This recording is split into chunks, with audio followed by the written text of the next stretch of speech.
కొన్ని రోజులు మా మధ్య ఉన్నందుకే మీ చెల్లెళ్ళ మీద ఎంతో ప్రేమ పెంచుకున్నాం.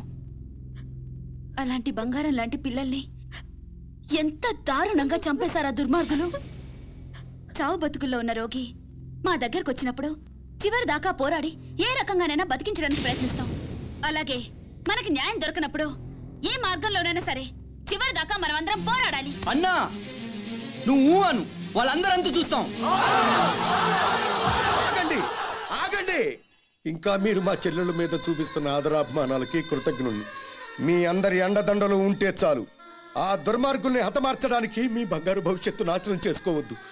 వాళ్ళ సంగతి నేనే చూసుకుంటాను. మీరేం చేసినా మా అందరి సపోర్ట్ మీకు ఉంటుంది సార్.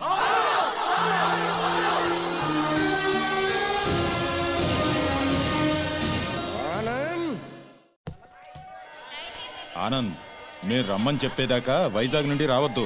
అలాగే అంకుల్. ఒరే బాబు జాగ్రత్త. నువ్వు లేటు బావా. బాబు జాగ్రత్త ఇప్పుడు చెప్పడం కాదు. బాబు జాగ్రత్త, అమ్మాయి జోలికి వెళ్ళొద్దు అని ఆనాడే చెప్పుంటే మన అబ్బాయికి గతి పట్టే. జాగ్రత్తగా వెళ్ళిరా.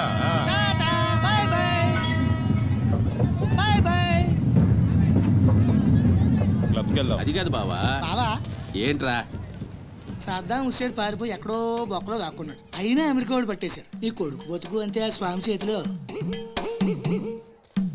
నోరు తెరిస్తే కదా పీకుతున్నావు. ఇప్పుడేం పీక్కుంటా? పిలిచి మాట్లాడవేంట్రా పిచ్చి వెధవా. హలో, స్టేషన్ మాస్టర్ అండి? ఎస్. 3వ ప్లాట్ఫామ్ మీద నుంచి బయలుదేరిన విశాఖ ఎక్స్ప్రెస్ లో నక్సల్స్ బాంబు పెట్టారు సార్. వాట్? అవును sir. Hello Moulali, hello Moula Ali.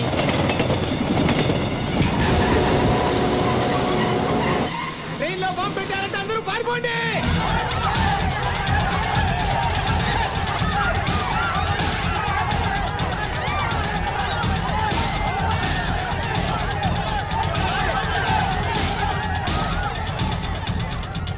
బాబు ఏమైంది? ట్రైన్లో బాంబు పెట్టారంటండి. బాంబా?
రఘు.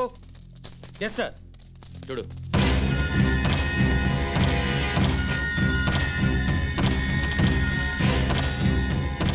సార్ ఆనంద్ చచ్చిపోయాడు సార్. ఏమిటి సార్ అలా చూస్తున్నారు? మర్డర్ అయిపోయాడు సార్. మర్డరు. Arrest them. ఈ హత్య చేసింది మీరేనా? మాకంత అయోమయంగా ఉంది సార్. ఇక్కడ ఎవరేం మాట్లాడుతున్నారో మాకు అర్థం కావట్లేదు. మా అంతటా మేము పోలీస్ స్టేషన్కి వెళ్ళి చూసింది చూసినట్టు సాక్ష్యం చెప్పడానికి కోర్టుకు వస్తే. సాక్ష్యమా? దేని గురించి సార్? ఆనంద్ హత్య గురించి సార్. నా చెల్లెళ్ళు సీత గీత. ఆ సీత ఉన్నారో పారిపోయారో లేచిపోయారో వాళ్ళని పట్టుకుని. ఆగండి సార్. ఆనంద్ని మా చెల్లెళ్ళు చంపటం మా కళ్ళారా మేమిద్దరం చూసాం సార్. ఆ సాక్ష్యం చెబుదామని మేమిద్దరం ఇక్కడికి వస్తే ఇదేమిటి సార్, అతి క్రూరంగా అతి దారుణంగా మేమే చంపామంటున్నారు. మీరే న్యాయం చెప్పండి సారు. అబద్ధం సార్, సీతాగీతలు చంపడం ఏమిటి? వాళ్ళు చంపే ఛాన్సే లేదు. ఎందుకు లేదు అంటే మా చెల్లెళ్ళు సీత గీత బ్రతికిలేరా? బతుకున్నారో బజార్న పడ్డారో నాకేం తెలుసు? తెలియకపోతే నోరు మూసుకోండి. అబ్జెక్షన్ సార్, ఒక సిన్సియర్ లాయర్ని పెట్టుకుని కోర్టులో నోరు మూసుకోమన్నా నేరం. మిస్టర్, అయ్యా మీరు గౌరవంగా మాట్లాడండి. హాయ్, మేం పల్లెటూరు వాళ్ళం అండి. కోర్టులో ఎలా మాట్లాడాలో తెలియక కాస్త నోరు జారామండి. It's all right. అయ్యా లాయర్ గారు, ఇది కోర్టు కాబట్టి బ్రతికిపోయావు. ఇదే బయట అయితే నరికి పారేసేవాడిని. అయ్యా జడ్జి గారు, లాయర్ గారికి సారీ చెప్పానండి. చెప్పాడు సార్. ఓకే ఓకే, మీరు చూసినంత చెప్పండి. మా చెల్లెళ్ళు ఇద్దరు రైల్వే స్టేషన్ రైలు ఎక్కడం చూసామండి. ఆదరాబాదరాగా మేమిద్దరం వెళ్ళి రైలు ఎక్కామండి. ఊరు బయటికి వెళ్ళిన తర్వాత రైలు ఆపి ఆ అబ్బాయిని అతి దారుణంగా చంపారండి. చంపేసి పారిపోతుంటే జరిగిందేదో జరిగిపోయింది, తిరిగి రమ్మని చెప్పావు సార్. మేం రావు, చంపాల్సిన వాళ్ళందరి చంపేసి కానీ మీ దగ్గరికి రావని చెప్పి వెళ్ళిపోయారండి. ఎక్కడికి వెళుతున్నారమ్మా అని మా ఆవిడ అడిగితే మా అన్న దగ్గరికి అని చెప్పారండి. అన్నా అన్న ఈ మాట విన్నారు కదా, note this point sir. Lawyer గారు, అన్నంటే ఈ అన్న కాదండి. మరి ఏ అన్న సార్? అడవిలో అన్న. ఆ అన్న దగ్గరే ఉంటాం. అక్కడికైతే ఎవరూ రారు.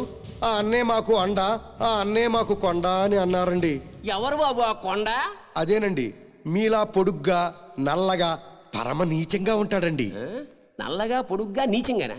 ఎవరా పెద్ద మనిషి? వాడు పెద్ద మనిషి కాదండి, పెద్ద ఎదవ. వీరప్పను, మీసాల వీరప్పను.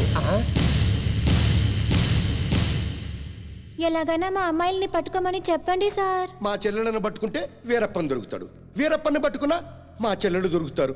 ఒక్క దెబ్బకి ముగ్గురు దొరుకుతారయ్యా. 3 రాష్ట్రాల సమస్య కూడా తీరిపోతుందయ్యా.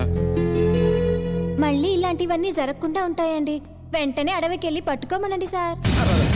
కొద్దిగా మన ఇన్స్పెక్టర్ గారిని పోలీసుల్ని అడవికి పంపితే పని అయిపోతుందయ్యా. ఎవరి పని? మీ అందరి పని.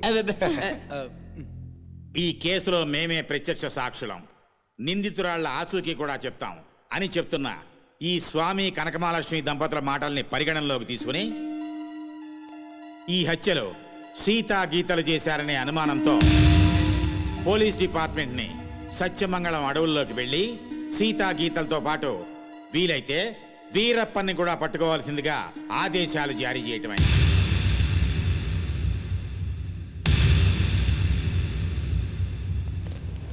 ఇన్స్పెక్టర్ గారు, ఏంటయ్యా? కాస్త మంచి రోజు చూసుకుని చెప్తారా అండి? దేనికి?